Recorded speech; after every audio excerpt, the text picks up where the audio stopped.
الشیطان الرجیم بسم اللہ الرحمن الرحیم وَإِن كُنتُمْ عَلَى سَفَرٍ وَلَمْ تَجِدُوا كَاتِبًا فَرِهَانٌ مَقْبُوضَةٌ، اور اگر تم سفر پر ہو اور تمہیں کوئی لکھنے والا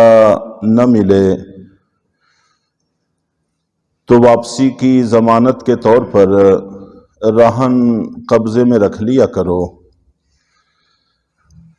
رہن جس کو ہم اپنی زبان میں گروی رکھنا کہتے ہیں، ایسی چیز اپنے پاس رکھ لینا کہ اگر مقروض آدمی قرض واپس نہ کرے تو اس کو بیچ کر اس سے حق وصول کیا جا سکتا ہو،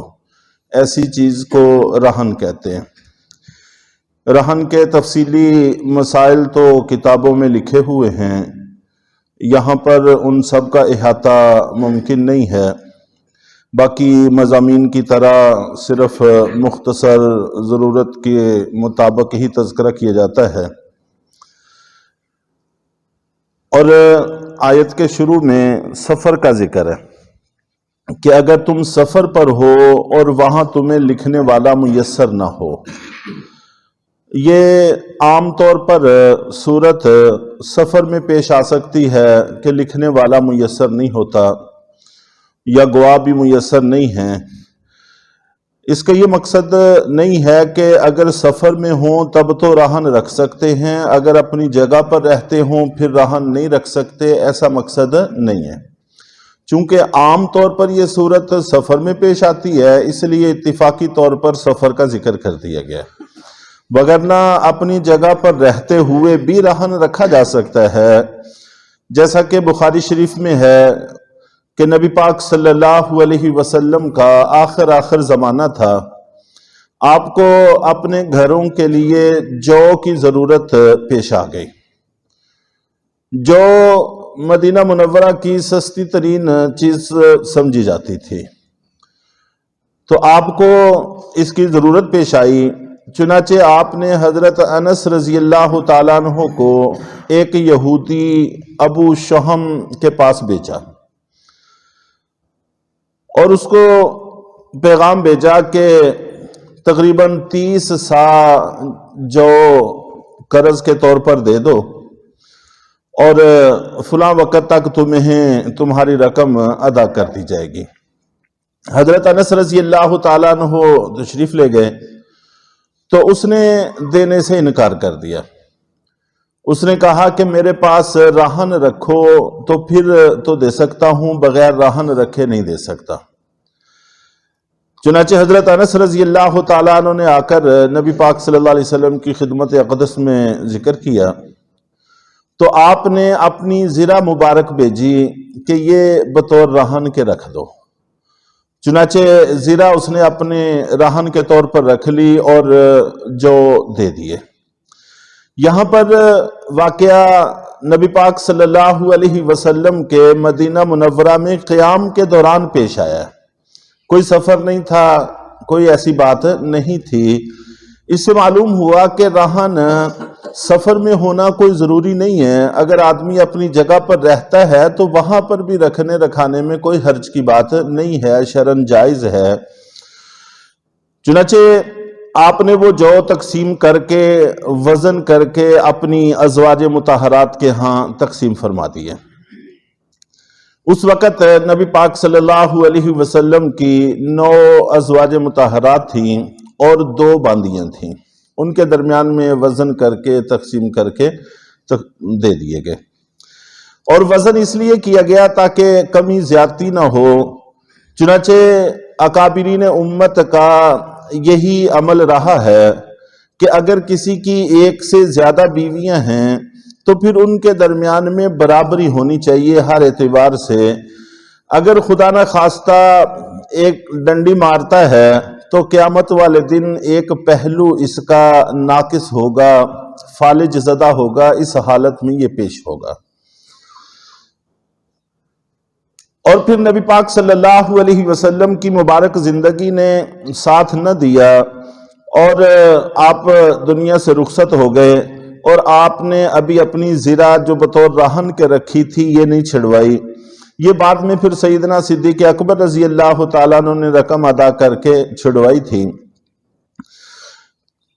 اور اگر تم سفر پر ہو اور وہاں پر کوئی لکھنے والا میسر نہ آئے تو رہن بطور وثیقہ کے اپنے پاس قبضے میں رکھ لیا کرو۔ فَإِنْ آمِنَ بَعْضُكُمْ بَعْضًا فَلْيُؤَدِّ الَّذِي اؤْتُمِنَ أَمَانَتَهُ،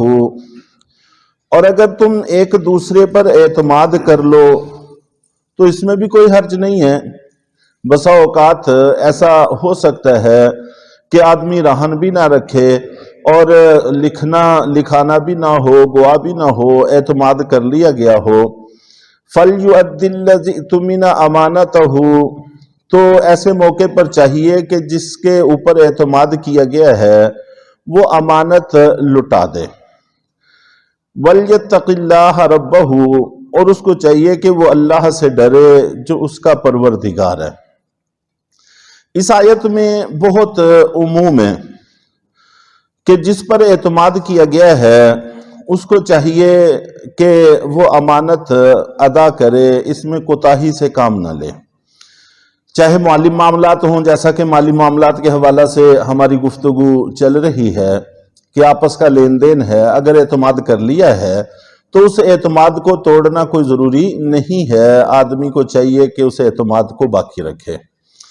بلکہ حدیث شریف میں آتا ہے کہ جھوٹ بولنا ویسے گناہ ہے، یقیناً بہت سنگین گناہ ہے،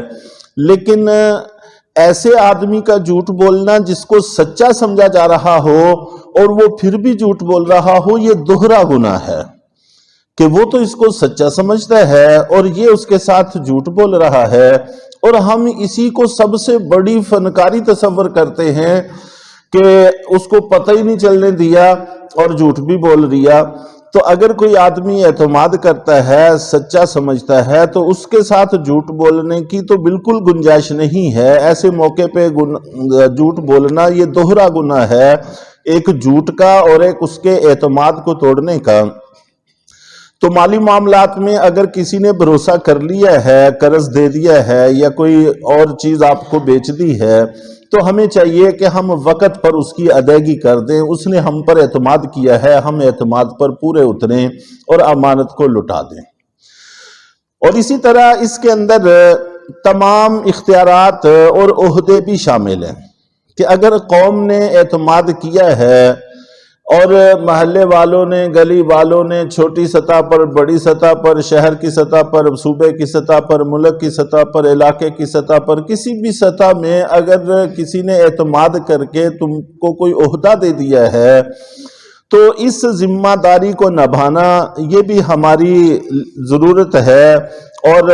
ہمارے ذمہ ہے کہ ہم اس اعتماد کو باقی رکھیں اور امانت کو ٹھیک ٹھیک ادا کرنے کی کوشش کریں۔ چنانچہ حضرت عمر رضی اللہ تعالی عنہ کا واقعہ معروف اور مشہور ہے کہ آپ اپنے زمانہ خلافت میں رات کو گشت کیا کرتے تھے لوگوں کے احوال دیکھنے کے لیے۔ تو ایک خاتون کو دیکھا جو لاچار ہے اور بے سہارا ہے، اس کے بچے بھوکے ہیں، پریشان ہیں، بھوک سے رو رہے ہیں، اور یہ بہلا کر سلانے کی کوشش کر رہی ہے۔ تو حضرت عمر رضی اللہ تعالیٰ عنہ نے جب احوال دیکھے اور دیکھ کر فوراً واپس آئے اور ایک بورا اچھا خاصا سامان کا بھرا اور اپنے غلام اسلم کو کہا کہ اس کو میرے کندھے پر لاد دو۔ تو غلام نے کہا کہ امیر المومنین، غلام کس مقصد کے لیے ہوتے ہیں؟ آپ نے مجھے رکھا ہوا ہے، آپ میرے اخراجات اٹھاتے ہیں، میری ضرورتوں کا پاس رکھتے ہیں، تو انہی کاموں کے لیے غلام ہوتے ہیں، تو اس لیے آپ اس کو میرے کندھے پر رکھیں۔ تو حضرت عمر رضی اللہ تعالی عنہ نے فرمایا کیا آخرت میں بھی تم میرا بوجھ اٹھاؤ گے؟ انہوں نے عرض کیا کہ آخرت میں تو کوئی کسی کا بوجھ نہیں اٹھائے گا، وہاں پر تو اپنا اپنا ہی اٹھانا پڑے گا۔ تو اس پر حضرت عمر رضی اللہ تعالیٰ نے فرمایا کہ جب میں وہاں اپنا بوجھ خود اٹھاؤں گا تو یہاں پر بھی مجھے ہی اٹھانا پڑے گا، اس لیے کہ اس عورت کی ضرورت کا پاس نہ رکھ کر آخرت میں جو بوجھ مجھ پر پڑنے والا ہے اس سے بچنے کے لیے ضروری ہے کہ اب بھی بوجھ میں خود اٹھاؤں، چنانچہ اپنے کندھے پر اس بورے کو لادا اور بڑی تیزی کے ساتھ لے کر ان کے پاس پہنچے اور خود اس کو پکایا اور ان کو کھلایا۔ یہ وہ چیز ہے کہ اگر قوم نے تم پر اعتماد کیا ہے تو تمہاری ذمہ داری بنتی ہے کہ امانت کو ٹھیک ٹھیک ادا کرو، ذمہ داری کو ٹھیک ٹھیک ادا کرو۔ وَلْيَتَّقِ اللَّهَ رَبَّ، اللہ سے ڈرو جو تمہارا پروردگار ہے، ضرورتیں وہ مالک پوری کرنے والا ہے۔ جیسے وہ تمہیں پال سکتا ہے وہ تمہارے پالنے کے سلسلے کو روک بھی سکتا ہے، نہ وہ پالنے پر مجبور ہے نہ پالنے سے رکنے پر مجبور ہے۔ تو رب کا لفظ ذکر کر کے اس طرف اشارہ دے دیا ہے، وَلَا تَكْتُمُوا الشَّهَادَةَ، اور گواہیوں کو چھپایا نہ کرو۔ چنانچہ گواہیوں کو چھپانے کے حوالہ سے جو عمومی حالات پیدا کر دیے گئے ہیں اس کا تذکرہ ہوا تھا، یہ بھی غلط ہے۔ اور اگر کوئی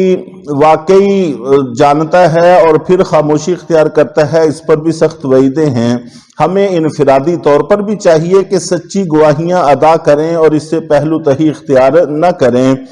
اور اوپر کے طبقے کو بھی چاہیے کہ ایسے حالات پیدا نہ کرے، ذمہ داران ایسے حالات پیدا نہ کریں کہ لوگ سچی گواہیوں سے فرار اختیار کرنے لگ جائیں۔ وَمَن يَكْتُمْهَا فَإِنَّهُ آثِمٌ قَلْبُهُ، اور جو شخص سچی گواہیوں کو چھپاتا ہے یقیناً وہ گنہگار دل کا حامل ہے، اس کا دل گنہگار ہے، اور جس کا دل گنہگار ہے اس کا سب کچھ ہی گنہگار ہے۔ واللہ بما تعملون علیم، اور اللہ تعالیٰ ان تمام کاموں کو خوب اچھی طرح سے جانتے ہیں جو تم کرتے ہو۔ اللہ تعالیٰ ہم سب کو حق ٹھیک ٹھیک ادا کرنے کی توفیق عطا فرمائے۔